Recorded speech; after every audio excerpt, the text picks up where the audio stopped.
Naše mesto má obrovský potenciál, ale všetci cítime, že ho nevyužívame naplno.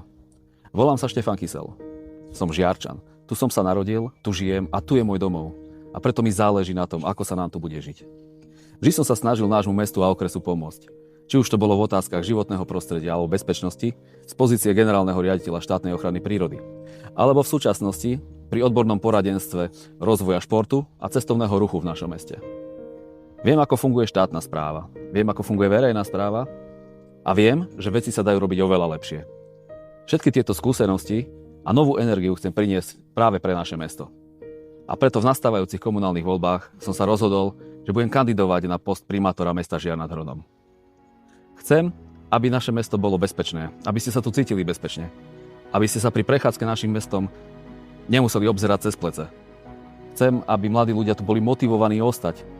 A chcem, aby sa veci riešili v meste priebežne a nie iba 6 mesiacov alebo pár mesiacov pred voľbami.